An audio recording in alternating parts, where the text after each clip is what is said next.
So ito yung first part ng video natin. Talagang makikita mo na matagal lang mga nakatira dito, no? Kasi halos nangingitim yung tubig, tapos yung mga kahoy halos bulok na siya kung titignan mo dito. So ngayon ito sila ay nabigyan na ng relocation. At once ma-clear na ito, mukhang meron silang gagawin dito. Alam nyo ba na yung mga unang nakatira dito dati, literal na parang nasa dagat lang sila. Kaunti pa lang yung mga bahay. Ito yung napuntahan natin. Bali, ito na yung next patch after ma-clear na yung sa kabila. So, ganitong itsura ng mga bahay dati. Naka-elevate talaga siya kasi ito ay naabutan ng level ng tubig. Lalo na kapag merong bagyo. Ang Manila-Cavite Expressway, also known as Cavitex, which traverses the coast of Manila at ito ay kukonect yung Parañaque to Cavite. Ito ay mayroong dalawang toll from Parañaque and Cavite. So kung dati kabayan yung Cavitex madalas na dyan sa ibabaw, ngayon naman pagkita ko itong ilalim. Ito pa lang sinasakyan natin bangka kasi karamihan ng mga naghanap po dito yung pangingisda. So mga 20 to 30 minutes bumibiyahe sila simula dito papunta sa Laot.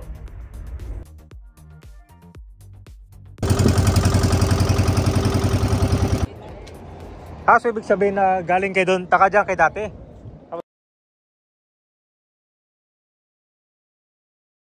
Ito yung unang batch na na-demolish na mga bahay. Kung saan meron na silang relocation. Naik sila, naik. Yung iba dito kabayan sa Naik, Cavite na sila. So ngayon after itong bahay na demolish, ito ay makiklear. At meron silang gagawin dito. Magtatambak sir, no? Okay, tara libutin natin doon kabayan. Sasakay tinambak. So ito na yung part 2 natin kabayan. Iikot tayo doon malapit sa Cavitex. Gano'ng kalalim to? Nababaw lang. Akala ko lubog yung bahay. Mga balsa pala to. Floating house. Yan, bawal maligo talaga dito. Polluted, no? Mataas yung coliform level nito.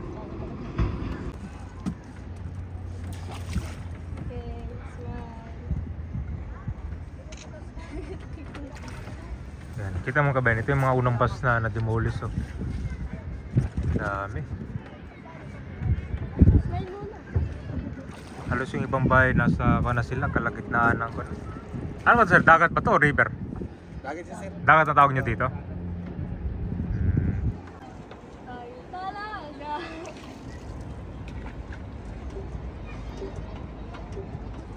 Dan. Mga ilang taon din yung mga nakatira dito dati sir? Tagal na yun sir. Mga Ano pa yan, namatay mga ano namin. mga more than 40 years na? Nakikita sir. So mga ninuno mo sir, sila yung mga nauna dito? Oo sir. So dati sir, nung konti pala yung tao dito, konti pala yung bahay? Malinis sir, malinis yung dagat na to. Malinis pa? Oo, malinaw. Tubig yan. Parang crystal clear? Buhangin. Ngayon, kuha na? Kilo sir. Kasi parang yung CR nyo sir, nandito na rin na?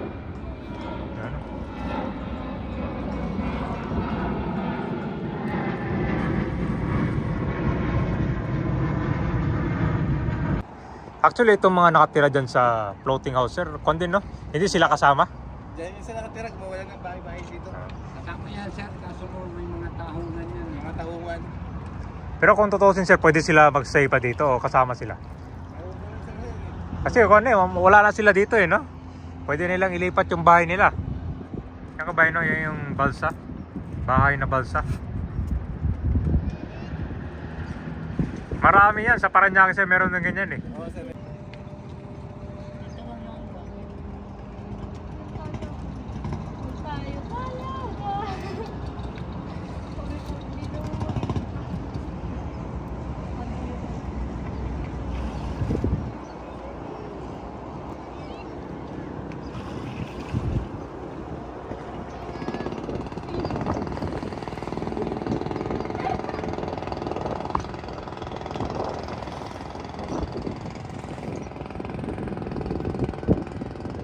So yung dyan kasama pa yung bahay dyan, hindi na? Yan po yung unang Relocate sunog. Naunay na sunog? Oo sir. Ayun, November 1 sunog yun sir. Ngayon taon lang? Oh, November 1. Ito ano na, may 5 taon na yun sir. 2019 yung puno. Ha? 2019. Dalawang taon. 5 taon na ata. May ano yun sir, kasi parang sa daon may ano din yan.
Matatanaw mo dito yung view ng Metro Manila simula dito sa Cavitex.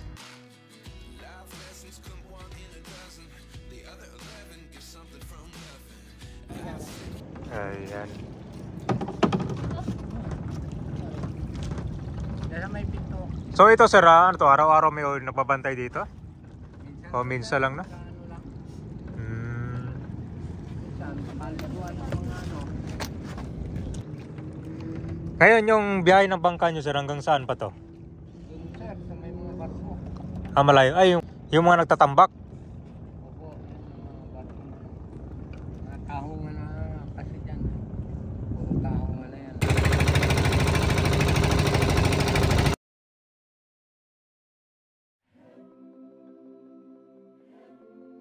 Pag natapos pala itong Calax project, pag galing kayo sa Parañaque, pwede na itong dumiretso hanggang sa Laguna. Talagang kabang-abang itong Calax project. Actually, nandito na yan, malapit sa Kawit, Cavite, yung segment 4.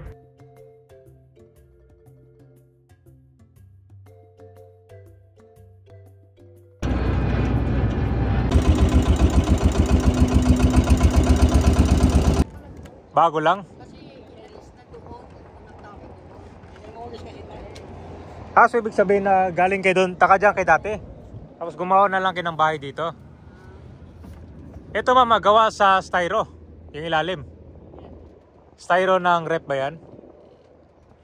So maraming styro yung gabayin, tapos para lumutang. Kayo mama, kasama kayo sa relocation? Sa mga anak ko kasi yan, yung kami nagtitigil sa mga anak ko. Kayo lang dalawa nakatira dito? Nakita kami ng ano,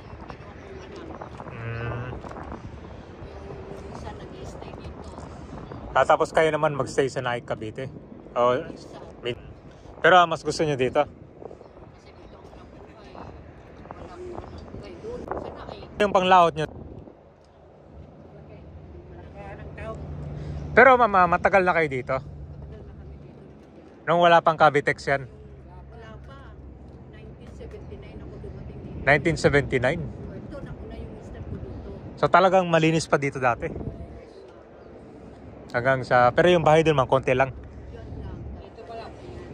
Yan na yan sa... Ito yung pinakauna, ma'am, dito.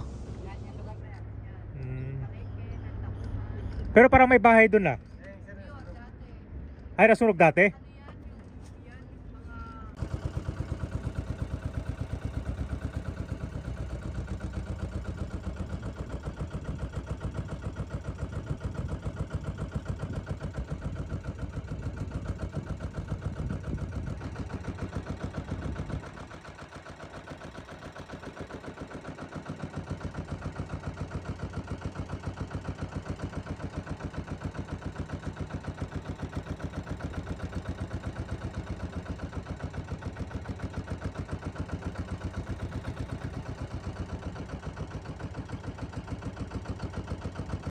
Sir, Kalsada.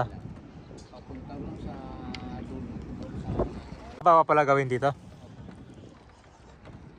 Tapos yung ano na yung gigibayin niyan, ililipat doon. So ito parang may gagawin dyan. Opo, tatak. Okay ng concern, improvise na konto, no? Pero sa kawayan para yung bangka may taasan. Oo, kasi Taasan ng bangka to eh. hindi na kasi pwedeng lumapit yung bangka eh dito. Medyo ano siya, mababaw. No, ganyan lang.